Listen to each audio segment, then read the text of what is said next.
Hello there, this is Debbie Heiser, and I am so stinking excited to share this new season 4 with you.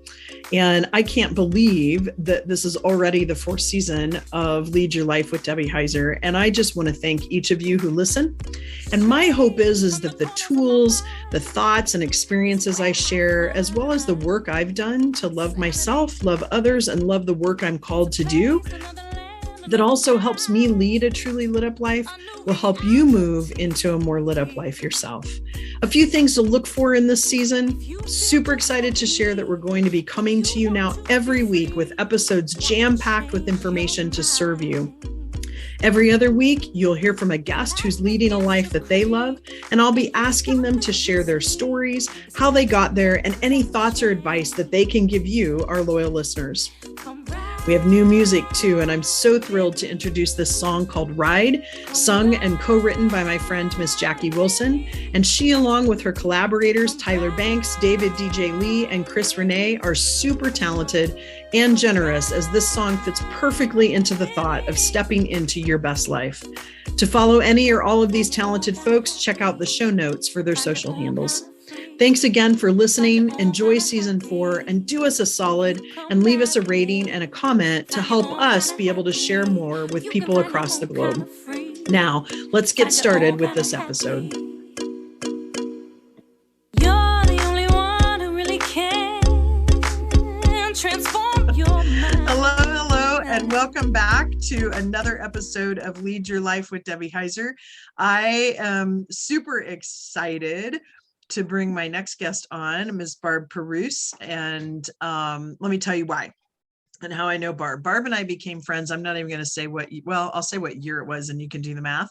I think it was 1985, and we went to college together, and we were sorority sisters and have been best friends ever since. We lived in Kansas City, and she was in my wedding. She was somewhat of a godmother to my son, although not formally, but and throughout the years has just always been a big part of my life. We kind of lost contact though when you moved to Idaho, and Barb calls me out of the blue and says, "Hey, I'm coming back from Connecticut. Would you ride with me?" And I joked and said, "Only if we get to stop by the Corn Palace." So that's been a joke of ours for a long time.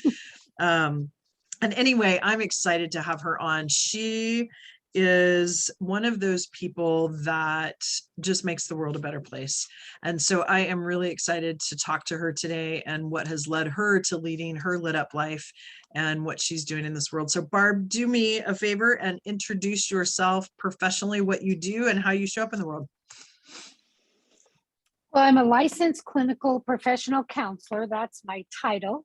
And I've been doing that on and off since the 90s, but I've taken a few breaks here and there. And so that's my title. I have my own practice here in Sandpoint, and I get to help people figure out what's going on in their life. I have another way to put it.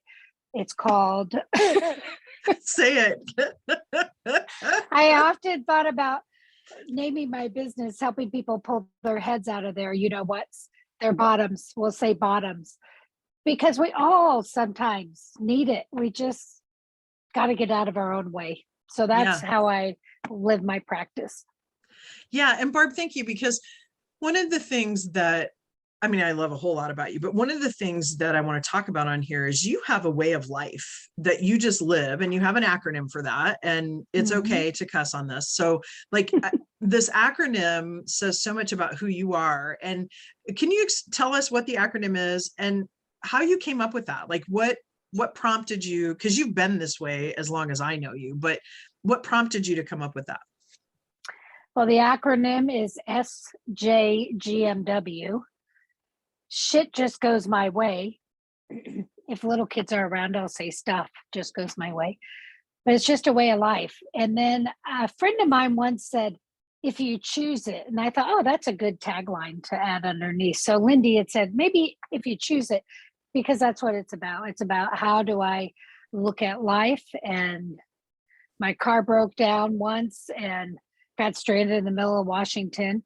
Well, I could either make that a terrible weekend or be fortunate that I could get a car and go somewhere else, that Debbie and her husband came and picked me up. it's all how we look at things. We broke down in the middle of a mountain pass, so we didn't get hit by anybody. And that might be extreme, but really every single day, it's not Pollyanna-ish, it's reality. Do I want somebody who drove ridiculously and cut me off, ruin my day, or just be like, well, I'm glad they're away. I don't have to worry about them anymore. So it's just an everyday thought. So it's on my license plates. I do have some t-shirts. You have to earn them. And I will say I have one of those t-shirts, but bright red, as a matter of fact. And Barb, when you I know you love acronyms, but explain, because there are some listeners that, sometimes I recently did a podcast that said, are you addicted to the struggle? And, sometimes we gain something from being in chaos or in the struggle. And so when you work with people, and I know there's HIPAA, so I'm not asking for specifics, but do you see some themes that, particularly just coming out of the pandemic, are you seeing some themes with people that, when I talk about SJGMW, I'm looking at this as the polarity of it, where, I guess, let me just ask that. Do you see some themes happening with people that SJGMW could help them out? Oh, every single day. I also see that sometimes people don't know they even have a choice.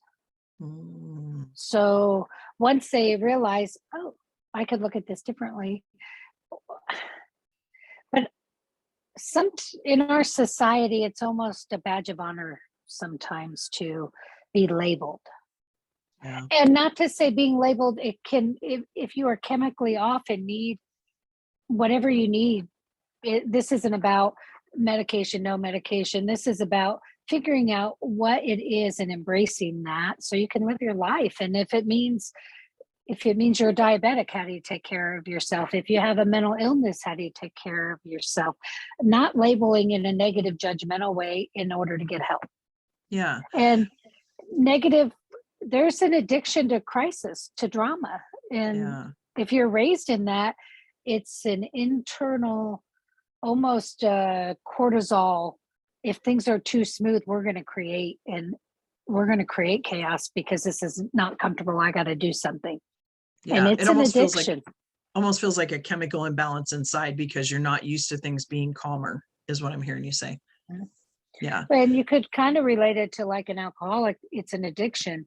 And if they drink, then they get through that fix. And so you could treat it as the same things going on in your body, almost, with drama or relationships or negative thinking. Yeah. Yeah. Well, and I want to talk too, because your pillow back there says, find yourself and be that. And it sounds like that's kind of what you do, right? You're helping people to find kind of that self inside that they might not even be aware of. So, and if you, when you look at working with people, what would be one message for anyone out there that may or may not be struggling with any kind of mental awareness or mental health? And I think we all have mental health, mental health is a really important thing. And we don't always take care of ourselves in that manner either. You were talking about taking care of yourself. What would you say, if you had one thing to be able to just say to people, what would you give it out as advice?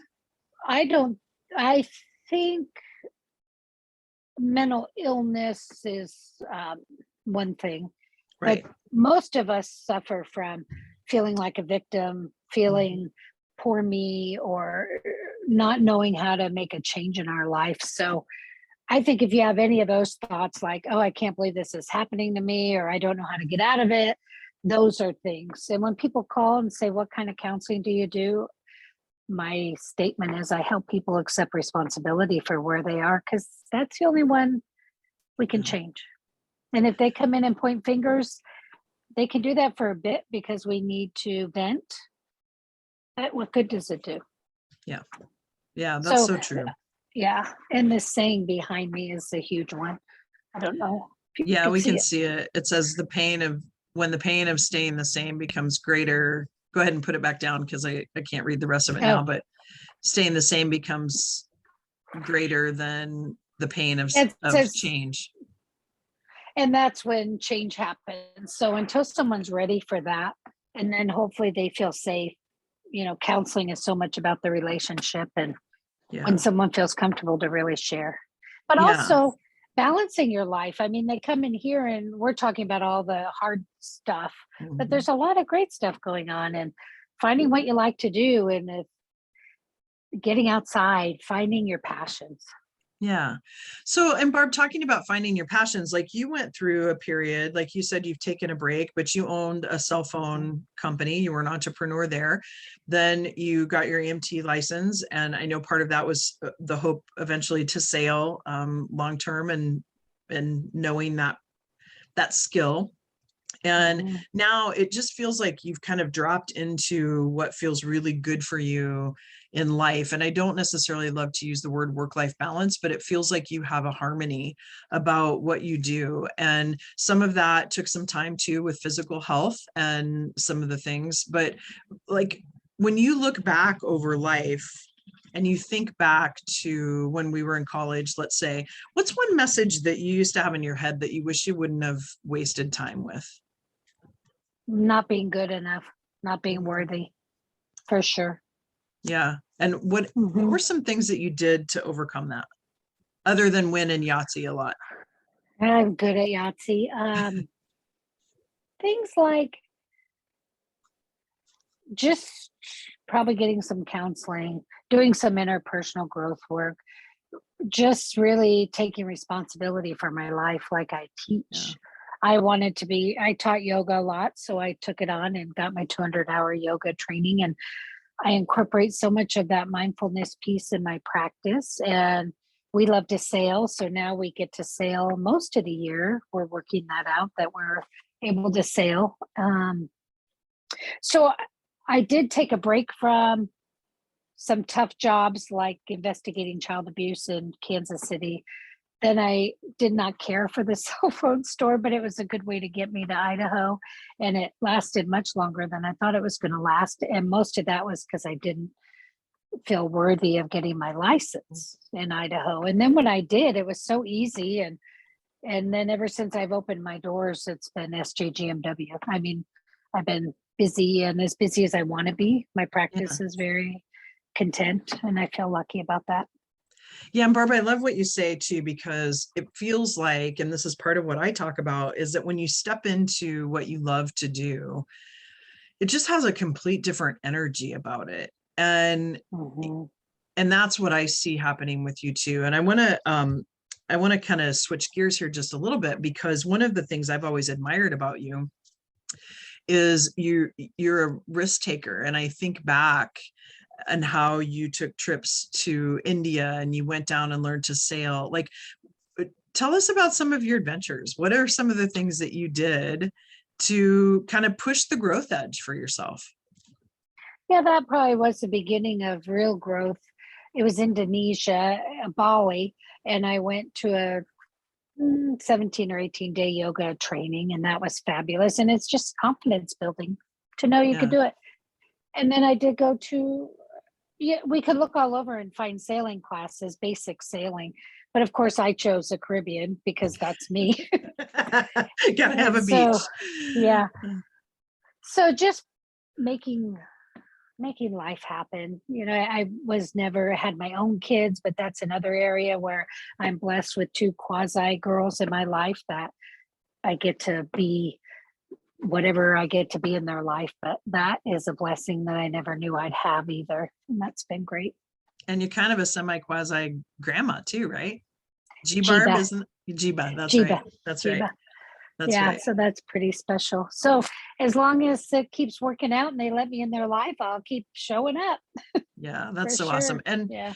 that's one thing, Barb. Let me ask you this, because one of the things that I know about you that I'd like to share with the listeners is that you're the type of person that you're really inclusive, meaning that, you approach people where they're at and you love people and people feel that, right? And so when you're stepping into that, and it comes like so naturally to you, And I think about, your practice and how you guys spent a few months on the East Coast, and, you're looking at kind of that future. What is in your future? Probably spending the winters out of the ice, and we have a sailboat that we could treat as a floating cabin. But I plan to work for a long time, and as long as I could do telehealth when I'm away and while I'm here in the office, which is right on the other side of your wall. Yeah, we were talking about how it felt kind of weird because we're on the other side. Actually, my painting is her office wall, and actually the two paintings behind us are from Jennings Waterhouse, which a couple episodes ago you may have watched, and she's the artist for both of those. So yes, so funny. Well, so yeah, I think including time with little people is a priority here and on the East Coast. I have a lot of little people, and so just taking time for good balance. Yeah. So if I asked you, what's 3 things that you feel happiest when you're doing it, what would those 3 things be? Walking, yoga, sailing, and work. Yeah, I'd have to say I like my work. I think you asked me yesterday, do I ever get sad or frustrated that Bruce isn't going to work? My husband's retired. I'm like, no, I like what I do. So I'm okay getting up and going to work. Yeah, because sometimes I found in the past I would travel with my then husband and son, and we would go to places like Orlando, and then they would go do fun things and I'd be at work. And so I was curious about that. So I'm glad that's a beautiful place to be in. So Barb, if someone wants to reach out to you, we were talking about this before, Barb has a practice here in Sandpoint, Idaho. And if you're local, and although it's a little hard to get into you because you're so good, but reach out to her if you need some help. And I just so appreciate you being on today. It's fun to interview you, and I'm really thankful that you didn't tell any stories of college. So thank you for that. Well, maybe we should do this again at the end of July after all our sorority sisters come. That's true. That's true. And actually, it's funny because this will be airing a couple weeks right before they come. So Barb and I, there are 22, I think, folks coming up to Idaho to visit us this summer in July. So we're looking forward to that. And Barb, thank you so much again for being on. And for those of you, thank you for having me. Absolutely. And for those of you that are listening, if you would like to find out a little bit more about how to work with me, please go to www.leadyourlituplife.com. I'd love to chat with you, and you can sign up there for a 30-minute clarity call. And with that, it's a wrap. We'll see you next week. Everybody have a fantastic day. See the colors of the rainbow. Find your own kind of happy. See the colors of